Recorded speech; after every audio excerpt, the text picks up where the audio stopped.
The St. Lucian poet and Nobel Prize winner Derek Walcott has written, "Visual surprise is natural in the Caribbean. It comes with the landscape, and picked with its beauty, the sigh of history dissolves." Most of the history of bonefish and tarpon has until recently been about taking without regard to that future. Now the future of these fish in the flats is what it's all about for buccaneers with rods and reels. Hang on a second. It's a great fish. See that dark back? Tarpon are biggest, oldest, smartest fish on the flats. You're back again. Oh, my 7-weight is christened. Got it! Watch my line, watch my line. Okay? Off the country of Belize in the western waters of the Caribbean lies a trove of living silver.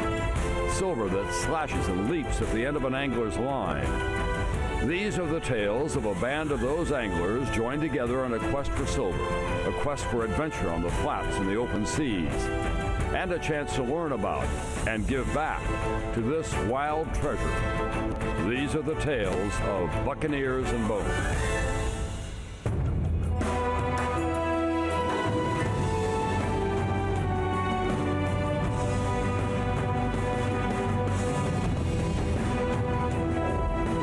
From out of the historic Belize River Lodge at the mouth of Belize Old River, novelist Thomas McGuane and the Bonefish and Tarpon Trust Bill Klein set sail for the mangroves, the forest of the flats that are the intersection between land and sea, to hunt for the silver fox, the bonefish. I've got 11, but I haven't set it up.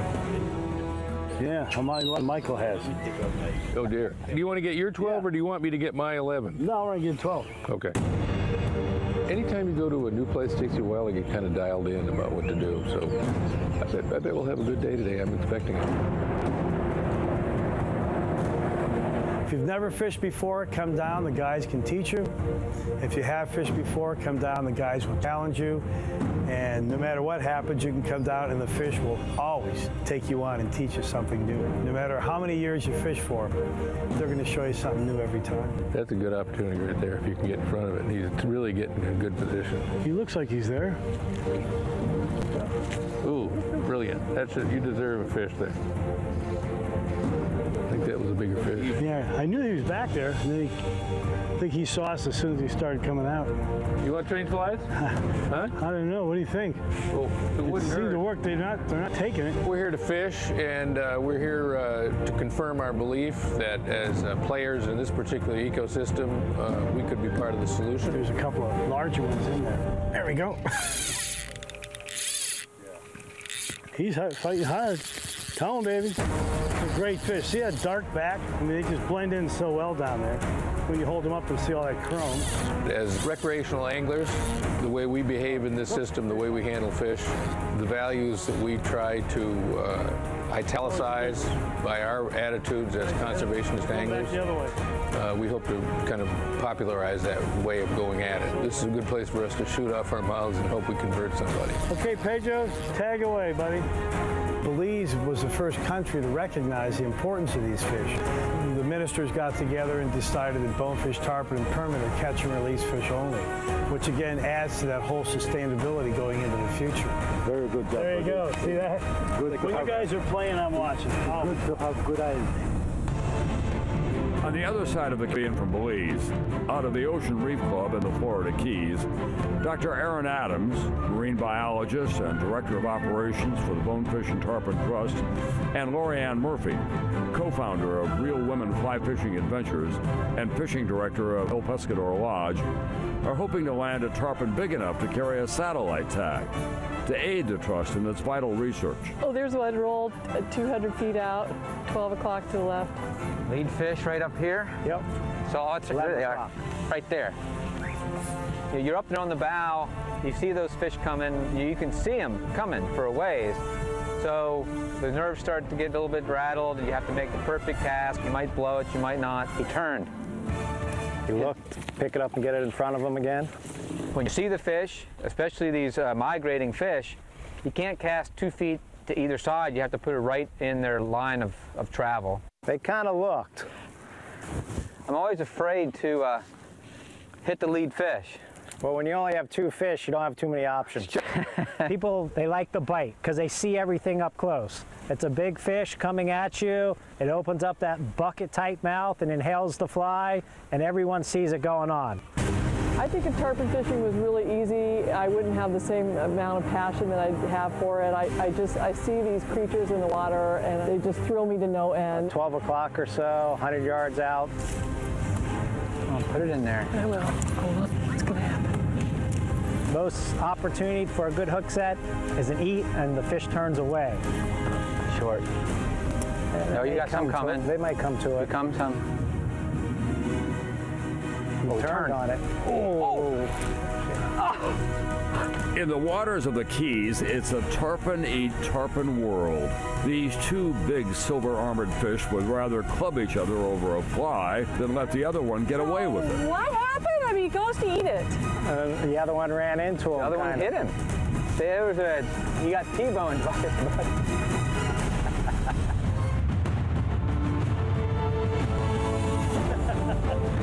Where Tom McGuane and Bill Klein are fishing in Belize, in the mangroves, is part of a complex marine environment that includes the 2nd largest barrier reef in the world.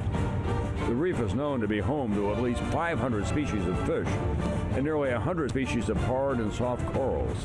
And scientists believe that what they have discovered is only the tip of the iceberg of the sea life there. Yet today, this enormous organism faces perils of its own. See the darkness right by the mud there? He's turning. I think you can reach that. Good shot. The motto of every serious angler is, "Nearer, my God, to thee." Humans have suspected for thousands of years that angling and religion are connected. But if you can find no higher ideal than outfishing your buddies, catching something big enough to stuff, or winning a trophy, you have a lot of work to do before you are what Isaac Walton would call an angler. Nicely done, Tom. All right. Very good job. Woo! Well done, well done. Dr. McGuane. Surgeon. Yes. Goodbye. Around the mangroves. Go wading. Oh, my 7 weight is On the reel. Want to tag him, Pedro? Here. Yeah. Come on down. Let's do some tagging. We know so little about tarpon and bonefish. This is a great help in us to see if they migrate, which you don't think they move too far, whereas tarpon will go much further. It's quite impressive. And we can get a sense of when they're going to spawn and when they're traveling and when they're eating. So, good handy thing to have.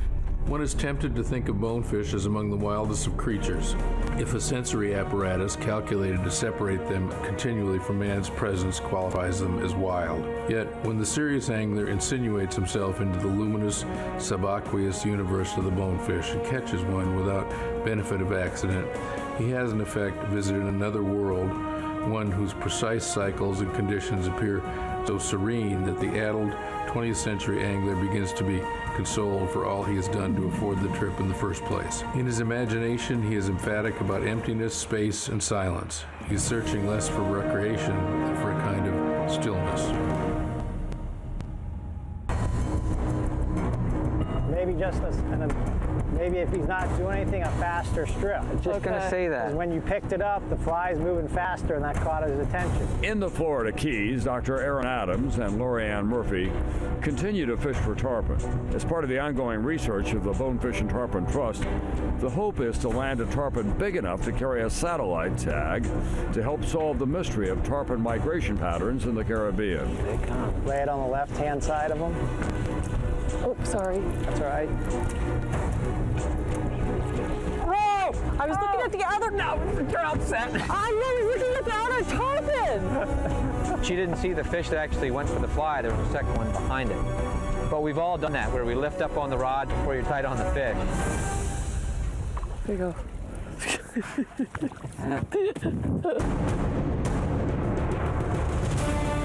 BDT is all about, and this is very key, science-based conservation. Probably more at 12. Probably gonna go across your bow. There he is, right there. 2 of them. We do, any advocacy that we do is based on science. We're not political. Eat it. Turn, turn, turn. They're still moving so slow.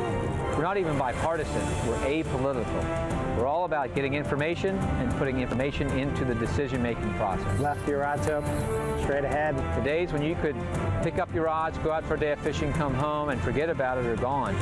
You want to make sure that you have that day in the future. You've got to become involved, regardless of what method that you choose, whether it's spin, moors, conventional gear, bait, or fly. It all matters. Got it, he ate! Right on! What? What? What?